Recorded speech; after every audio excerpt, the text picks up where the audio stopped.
오늘도 이 귀한 성령의 열매를 풍성히 맺는 은혜가 우리 모두에게 임하게 되기를 소원하고 또 축복합니다. 여러분들, 사람이 오랫동안 어떤 한 부분에 아주 몰입하고 집중하면 그 부분에 있어서 대가가 될 수 있죠. 처음에는 손에 익지 않아서 서투르고 낯설지만 그 일을 계속해서 오랫동안 하다가 보면 시간이 흘러가면 그 일이 손에 익고 익숙해지고 잘할 수 있게 됩니다. 그렇죠? 아무리 힘들고 어려운 일이라고 해도 정말 오랜 시간을 꾸준히 열정을 가지고 지속적으로 포기하지 않고 그 일에 매달리게 되면 언젠가 그 일을 능숙하게 하게 되고, 그리고 그 부분에 요즘 말로 달인이라는 칭호를 받을 만한 위치에 올라갈 수 있게 됩니다. 그리고 여러분들, 사람도 같이 오래 살면 닮아가잖아요. 그래서 부부도 닮아간다고 하죠. 예. 저희 부부 사진을 한국에 보내면 모르는 사람들은 남매냐고 그럴 정도로 서로가 이렇게 닮아간다라고 합니다. 근데 여러분들, 예수님 믿는 사람들은요, 무엇을 위해서 사는 사람들일까요? 여러분들 어떻게 생각하십니까?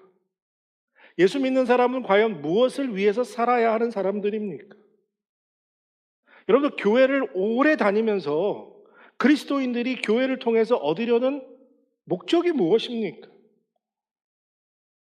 왜 여러분들은 교회를 오랫동안 다니고 계십니까? 여러분들이 만약 모태신앙이시고 70년의 인생을 사셨다면 70년 동안 교회를 다니셨다는 얘기죠. 저도 건 40년 정도의 교회를 다녔습니다.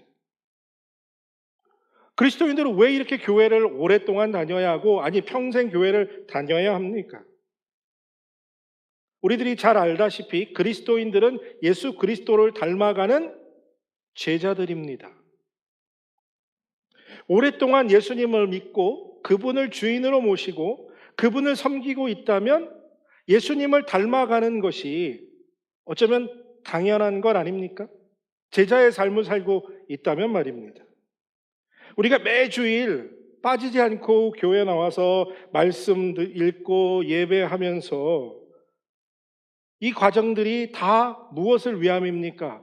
예수 그리스도를 닮아가기 위함입니다. 그런데 과연 여러분들, 지금 여러분들의 모습을 거울에 비춰본다면 여러분들의 모습 속에서 예수님의 닮은 모습은 얼마나 보일까요?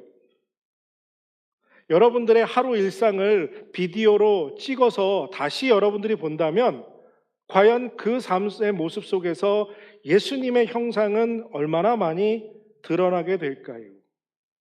그래서 오늘은 이 성령의 열매라는 제목으로 말씀을 나누면서 우리의 올해의 표와 같이 예수 그리스도를 닮은 풍성한 성령의 열매를 맺는 은혜가 우리 가운데 나타나게 되기를 바랍니다.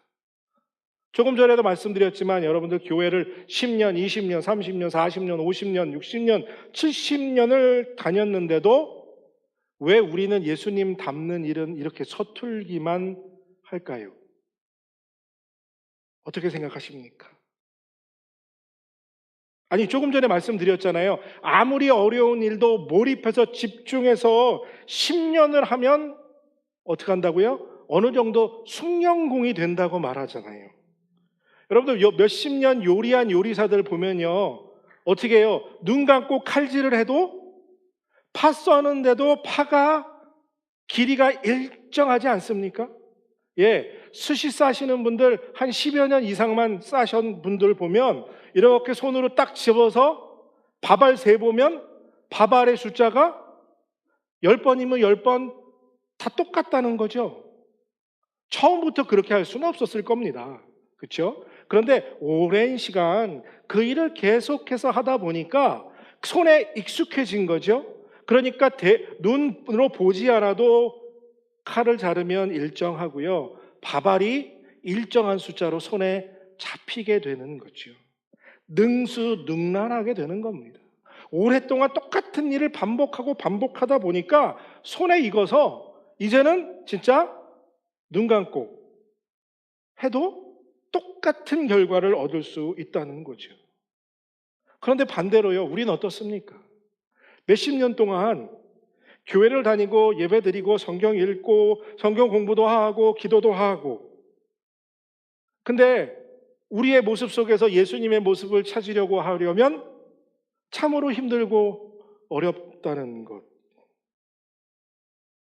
여러분, 이거 어디서부터 잘못된 겁니까? 이런 생각 해보신 적 있으세요?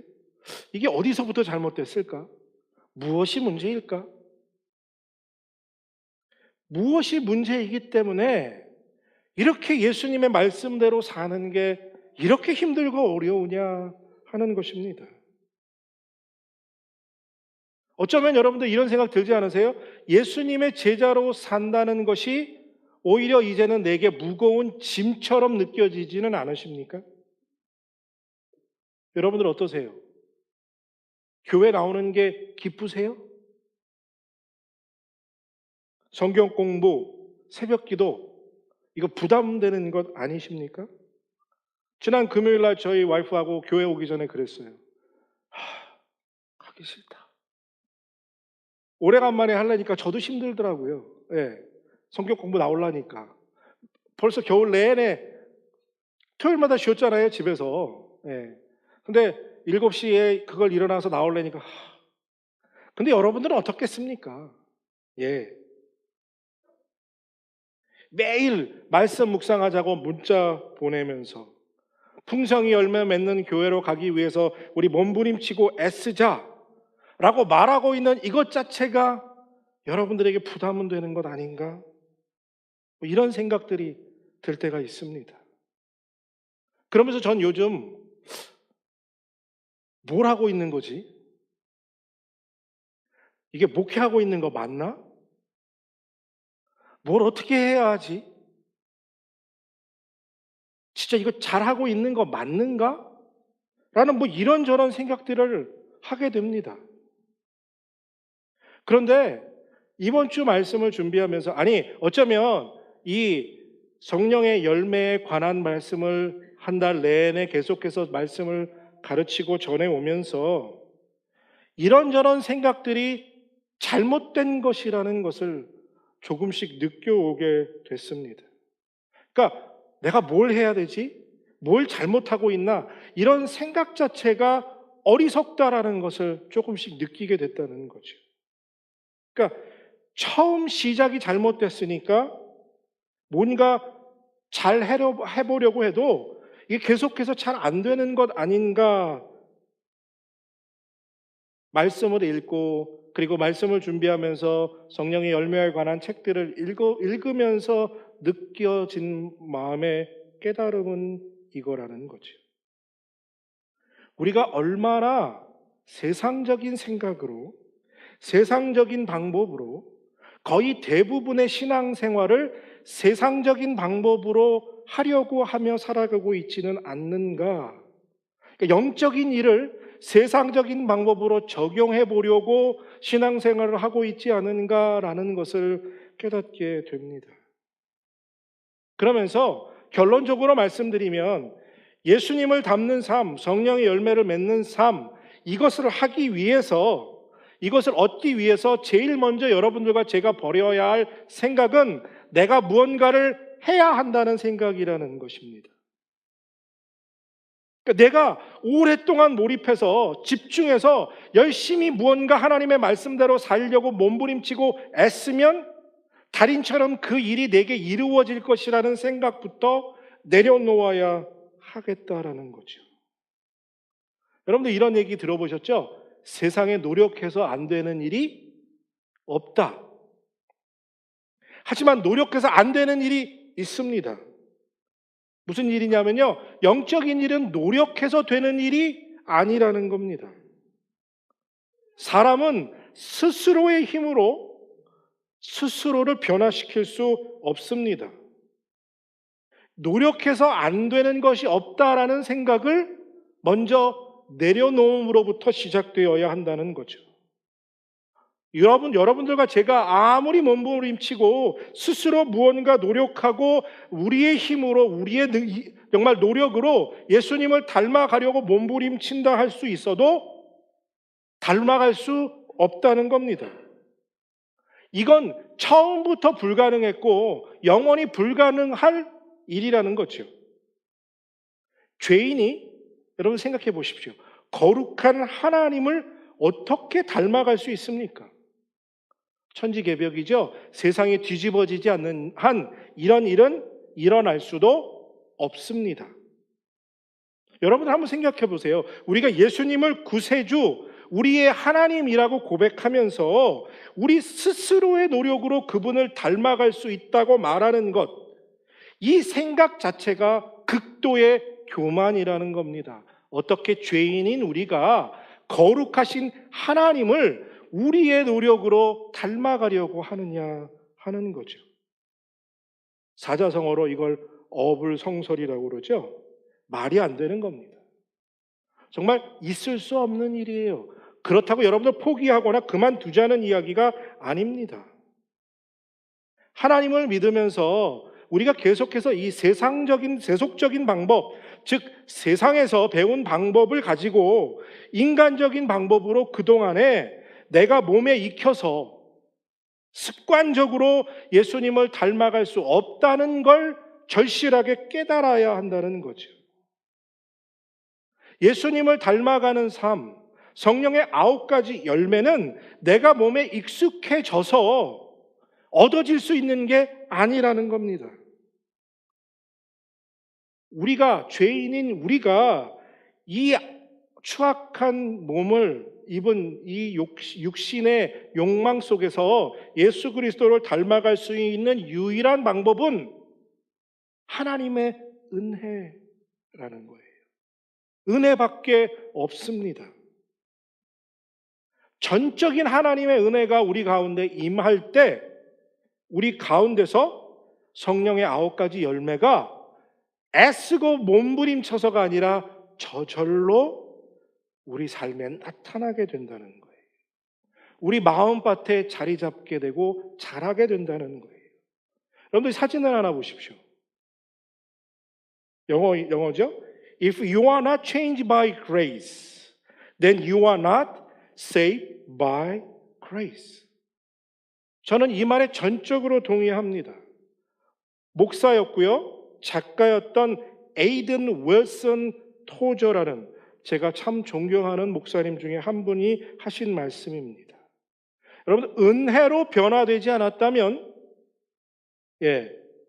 은혜로 구원받은 것이 아니라는 거예요. 이 토저 목사님의 말씀에 오늘 우리가 찾는 정답이 담겨져 있다고 할 수 있습니다. 하나님의 은혜로 구원받지 못했다면 하나님의 은혜로 변화될 수도 없고 열매 맺을 수도 없다는 것을 의미하지요. 반대로 은혜로 구원을 받은 사람이라면 당연히 그 은혜로 말미암아 열매를 맺게 될 거라는 약속이 그 안에 담겨져 있습니다. 즉 우리의 변화는 하나님의 은혜에 달려 있다는 거죠. 하나님이 우리에게 성령의 열매를 맺을 수 있도록 우리의 삶을 변화시켜 주실 줄로 믿으시길 바랍니다. 성령께 맡기시길 바랍니다. 그래서 하나님의 은혜가 진짜인지 가짜인지를 분별하는 검사기와 같다 할 수 있습니다. 여러분들 안에 은혜가 있으십니까? 우리가 하나님의 은혜를 받고 구원을 받았는지 확인할 수 있는 가장 분명한 방법은 우리 삶의 열매가 있느냐 하는 것이죠. 그래서 성령의 열매는 바로 진짜인지 가짜인지를 판별해 줍니다. 진짜 그리스도인인지 가짜 그리스도인인지 확인할 수 있는 가장 분명한 방법이 뭐냐? 가장 분명한 증거가 무엇이냐? 삶의 열매가 나타나느냐 아니냐라는 거예요. 왜냐하면 은혜로 변화받은 사람은 은혜로 구원받았기 때문이라는 토조 목사님의 말씀과 동일한 일치함이 우리에게 있다는 거죠. 오직 은혜로만 열매가 맺어지기 때문입니다. 여러 번 반복해서 읽었는데요. 마태복음에 있는 말씀이죠. 이와 같이 좋은 나무는 좋은 열매를 맺고 나쁜 나무는 나쁜 열매를 맺는다. 열매를 보면 가짜인지 진짜인지를 알려준다는 거죠. 이 나무가 사과나무인지 배나무인지 복숭아나무인지 열매로 알 수 있다는 겁니다. 그래서 우리가 진짜 하나님의 사람인가 가짜 하나님의 사람인가를 증명할 수 있게 된다는 거죠. 페이스북에서 이런 글을 하나 보게 됐어요. 교회는 진짜 그리스도인이 얼마나 존재하는가? 아니, 존재하긴 하는가? 그리고 나는 나 자신을 과연 진짜로 할 수 있는가? 여러분들 이 질문에 뭐라고 답하실 수 있습니까? 우리 러빙힐 교회는 진짜 그리스도인이 얼마나 존재하는가? 아니, 존재하긴 하는가? 그리고 여러분들 한 분 한 분이 나 자신은 과연 진짜인가? 이 말처럼 여러분들과 저는 진짜 하나님의 사람들이 되는 은혜를 받으신 줄로 믿습니다. 그렇지 않으면 우리들 다 가짜예요. 그리고 우리가 여러분들과 제가 진짜인지 가짜인지를 증명할 수 있는 유일한 방법 하나가 바로 무엇이냐? 사랑, 희락, 화평, 오래 참음, 자비, 양선, 충성, 온유, 절제, 이 열매가 여러분들의 삶에 나타나고 있는가? 이 열매가 여러분들의 주변 사람들로부터 나타남을 보여줘서 이 사람은 정말 하나님을 믿는 사람이구나 라고 알게 될 수 있어야 한다는 거죠. 그래서 이 열매를 맺기 위해서 여러분 다시 말씀드립니다. 이것을 맺기 위해서 우리가 무엇을 해야 한다는 것이 아니에요. 사실 가끔 그런 분들이 있습니다. 새벽 기도를 열심히 나오고요. 금식하고요. 매일 기도하면서 하나님 힘 자기가 막 주면서 예수님 닮아가겠다고 몸부림치는 분들이 가끔 있습니다. 성령의 9가지 열매는요, 예배 열심히 드리고 새벽 기도 열심히 하고 성경 읽고 성경 공부하고 기도를 몇 시간씩 하고 교회 봉사해서 맺어지는 것이 아니라는 겁니다. 성령의 열매는요, 성품의 변화입니다. 사람이 본질적으로 변화되는 것을 의미해요. 여러분들 여기서 성품이라는 것과 성격을 여러분들이 구별하셔야 하는데요. 여러분들 사람이 타고나면서 태어나면서부터 성격이라는 것을 형성하고 태어납니다. 이 기질이라고도 표현하는데요. 기질은 하나님이 우리를 만드실 때 아주 정말 유일무이하게 유니크하게 우리에게 주신 특별성이에요. 그래서 사람들은 성격을 타고났다고 말하는데 제가 심리학을 공부하고 지금까지 살펴본 결과로는 타고난 기질 위에 하나님이 주신 기질 위에 어머니의 뱃속에서부터 반복된 학습의 결과가 성격으로 우리에게 보여진다는 거죠. 그래서 나이가 조금씩 저는 더 들어갈수록 이 태교의 의미가 얼마나 중요한지를 새삼 깨닫습니다. 10달 동안 어머니가 느끼는 그 감정과 그 모든 것을 아이가 동일하게 느끼고 그 동일하게 느낌 속에서 하나님이 주신 기질 위에 성격이 형성되어져 간다는 거죠. 그래서 세상에 성격이 똑같은 사람은 단 하나도 없습니다. 자식이 10이 있어도 그 성격이 다 다르지요. 사람들 중에 성격들은 이런 유형들이 있습니다. 소심한 성격, 트리플 A. 무슨 말 한마디만 들으면 그걸 마음에 새기고 밤새도록 새기는 사람들이 있어요. 소심한 성격. 그리고요, 집착이 강한 사람 성격이 있습니다. 내성적인 성격이 있고요. 외향적인 성격이 있어요. 사람들하고 함께 있지 못하면 불안해서 어쩔 줄 모르는 성격이죠. 다혈질적인 성격이 있고요. 이게 물인지 뜨거운 물인지 차가운 물인지 잘 모르는 우유부단한 사람도 있습니다. 무뚝뚝한 경상도 남사 같은 사람도 있죠. 그리고 조금만 저기 하면 욱 하는 성격도 있습니다. 급한 성격도 있고요. 게으른 성격도 있고요. 꼼꼼한 성격도 있고 정말 다양한 성격들이 우리 안에 있습니다. 그런데 이 성격은요, 잘 바뀌지 않습니다. 아니, 거의 바뀌지 않는다고 봐도 문제는 없습니다. 여러분들 어떠세요? 여러분들의 성격이 지금껏 바뀐 거 있으십니까?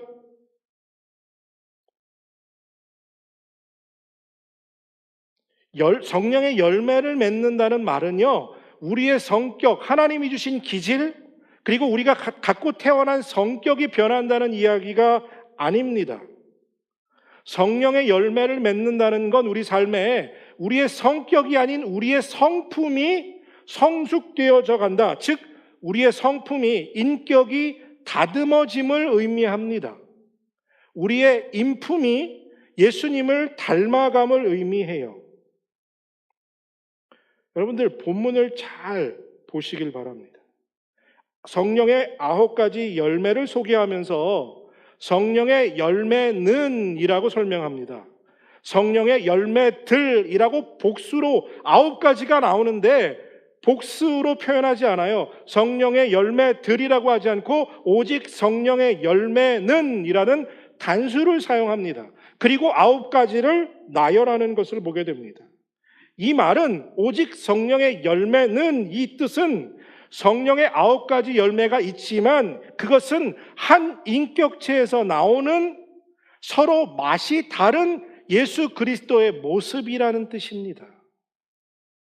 예수 그리스도의 성품 중에 사랑이, 온유가, 절제가, 오래 참음이, 자비와 양선과 충성이 사람이 그 안에서 성품을 통해서 하나하나 보여지게 되고 열매를 맺게 된다는 거죠.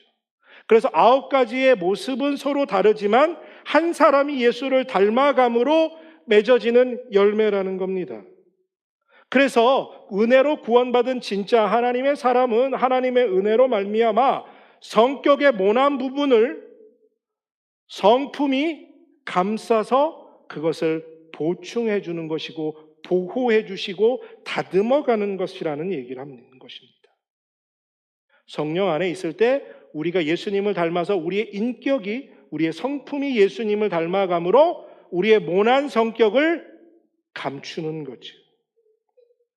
그래서 우리가 말씀을 매일 묵상하고 말씀이 우리 안에 풍성히 거할 때 예수님의 성령이 우리 안에서 우리에게 예수님의 흔적을 자꾸 심어주시고 남겨놓게 되신다는 거예요.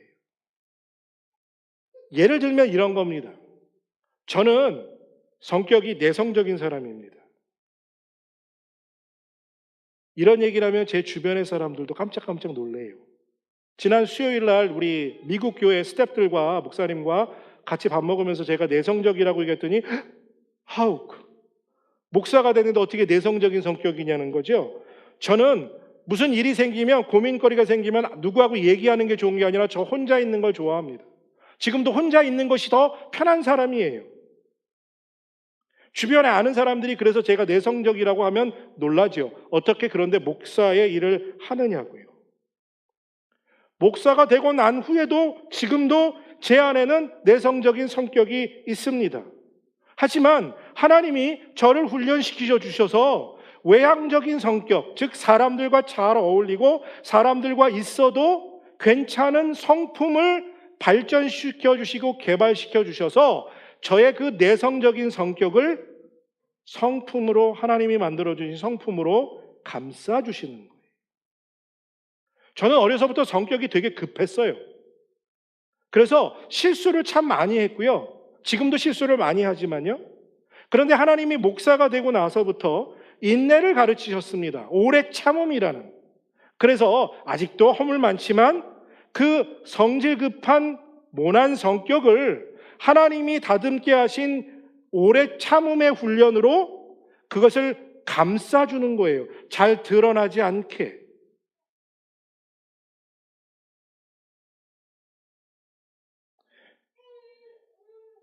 매일 말씀을 읽고 여러분들 제가 묵상하지 않으면요, 제 안에 있는 성격이 저의 성품을 뚫고 나와서 급한 성격이 사고를 쳐요. 내성적인 성격이 저를 힘들게 만들고요, 제 주변의 사람들을 힘들게 만들어요. 저를 사로잡고 있던 말씀이, 그 말씀의 막이 뜯어지면 제 안에 있는 것들이 그대로 드러나게 되는 거죠. 그러면서 성령의 열매를 맺지 못하도록 내 삶을 망가뜨리게 되는 겁니다. 하나님께서 우리에게 은혜를 베푸셔서 우리를 변화시켜 주시지만, 은혜를 베풀어 주시지만, 그러한 환경을, 말씀이 내 안에 계속해서 차고 넘치는 환경을 내가 준비하고 만들어내지 못한다면 내 성격이 그대로 가시도 친 것처럼 뻗쳐나오게 되는 거예요. 그래서 우리 삶의 열매가 어느 날은 보였다가 어느 날은 안 보이는 거예요. 이날은 좀 된 것 같았는데 그 다음 날은 전혀 없어진 것은 내가 내 안에 계신 성령께서 역사하시는 걸 막았기 때문이에요. 열매 맺기 위해서 몸부림칠 게 아니라, 무언가 내가 하려고 애쓸 게 아니라, 내 자신을 성령께서 내 안에서 역사하실 수 있도록 나를 맡기고 내려놓는 일을 우리가 해야 합니다. 내어 맡기는 일이 원활하게 되기 위해서, 즉 운전대를 성령께 맡겨드리는 일을 쉽게 하기 위해서 우리에게 필요한 게 뭐냐? 말씀의 묵상이에요. 왜냐하면 이 성령의 열매는 예수님과 나와의 관계가 뿌리 깊이 내림으로 인해서 맺어지는 열매이기 때문에, 말씀이신 예수 그리스도를 닮아가기 위해서, 그리고 그분과 관계를 맺기를 위해서는 우리가 말씀을 계속해서 묵상해야 하고, 말씀이 우리 안에서 계속 생명력을 가지고 살아 움직이게 해야 합니다. 그래서 바라고 소원하기는 가짜 같은 진짜가 아니라 진짜 같은 그리스도인, 진짜인 그리스도인으로 살아가기 위해서 성령의 열매를 맺는 아름다운 삶을 위해서 말씀을 매일 묵상하는 여러분들 되시길 바랍니다. 우리가 성령의 열매를 맺으며 살게 되면요, 그 열매는 우리가 상상할 수 없는 일들을 시작하는 시작점이 됩니다. 우리를 통해서 나타난 성령의 열매는 결국 무엇을 하느냐면요, 하나님을 맛보게 합니다. 우리 안에 있는 열매가 하나님을 맛보게 합니다. 여러분, 이 책을 읽다 보니까 이런 말이 있어요. 열매는 광고다.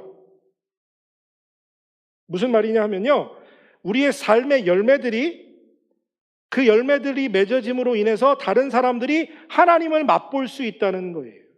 하나님을 알게 된다는 거죠. 하나님을 소개할 수 있다는 거예요. 광고 효과가 있다는 거죠. 여러분들 먼저 생각해 보십시오. 우리 안에서, 내 안에서 변화되어가는 나의 모습을 느낄 때 우리는 하나님을 맛보게 됩니다. 사실 이것보다 더 큰 은혜는 없어요. 교회를 10년, 20년, 30년, 40년, 50년, 60년, 아니 평생을 다녔음에도 불구하고 내 삶에 변화되는 것을 맛보지 못하는 것이 오히려 불행한 신앙생활입니다. 말씀을 묵상하면서 이런 고백이 내 안에 나타나야 합니다. 주의 말씀이 맛이 내게 어찌 그리 단지요, 내 입의 꿀보다 더하나이다. 여러분, 한번 생각해 보세요. 말씀을 묵상하면서 내 그 모난 성격, 나도 싫은 나의 모습이 변화되는 것, 성품으로 가려지고 다듬어지는 것을 느낄 때, 내가 성숙한 인격으로 변화되어가는 나의 모습을 볼 때 하나님의 말씀이 정말 꿀보다 달다는 것을 느끼게 되지 않을까요? 하나님의 말씀이 나를 변화시키는 그것을 내가 스스로 볼 때 하나님의 말씀이 얼마나 귀하고 그것이 얼마나 맛있는가를 느끼지 않겠느냐는 거예요. 그러니 꿀보다 더 탑니다라고 고백할 수 있는 거죠. 변화되지 않는 나의 못된 성격, 그것들을 덮어주는 그 아름다운 하나님 닮은 성품이 내 안에서 나타나고 있을 때, 원래 성격이 비판적이고 부정적이어서 사람들에게 말로 참 상처를 주고 많이 사람들에게 공격했는데, 그리고 때로는 그 공격이 부메랑이 되어 나를 어지간히도 괴롭히고 어지간히도 나를 힘들게 했는데,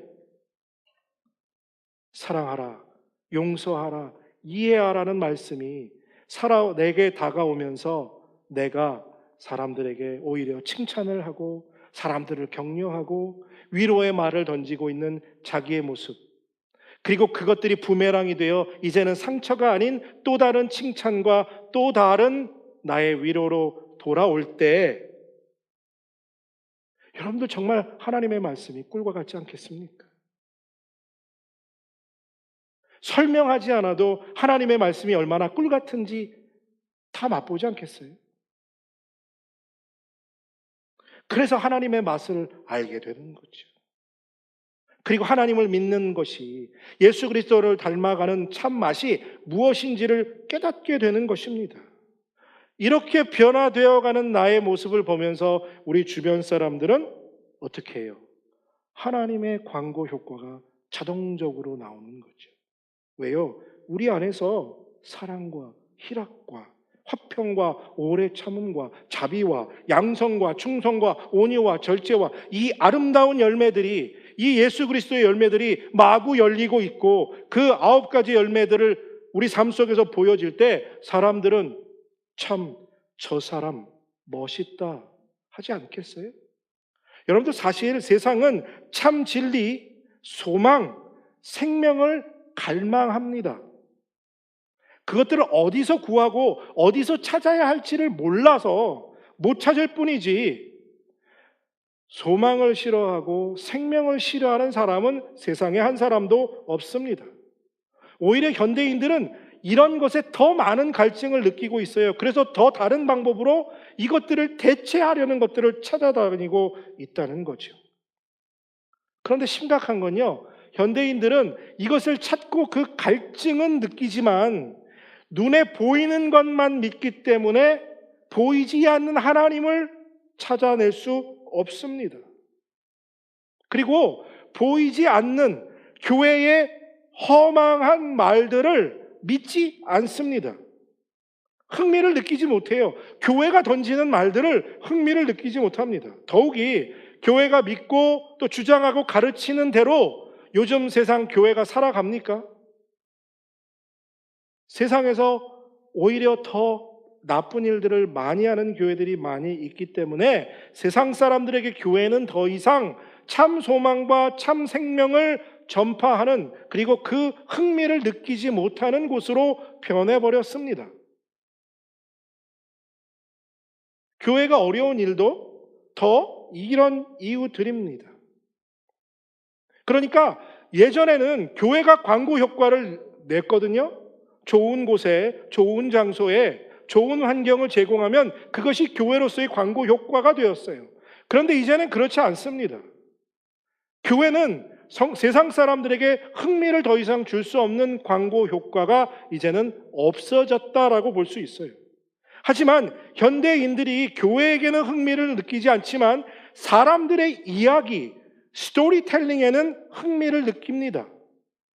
그래서 여러분, 다큐멘터리도 그렇고 요즘 프로그램들을 보면 뭐예요? 어떤 사람의 이야기를, 삶의 스토리를 집중적으로 전달할 때 사람들은 그 안에서 감동을 느끼고 또 기쁨을 느끼고 만족을 느껴요. 흥미를 갖습니다. 이 말은 교회 내 광고 효과는 없을지 몰라도 여러분들의 삶의 광고 효과는 아직도 생생히 살아있다는 겁니다. 하나님이 우리를 통해서, 여러분들을 통해서 이 9가지 아름다운 열매를 맺는 이유, 그리고 맺어가도록 여러분들의 삶을 인도하시는 그 이유는 바로 세상 사람들을 통해 여러분들을 통해서 그들에게 광고 효과, 하나님을 맛보게 하는 통로 역할을 하기 위함이라는 사실이에요. 여러분의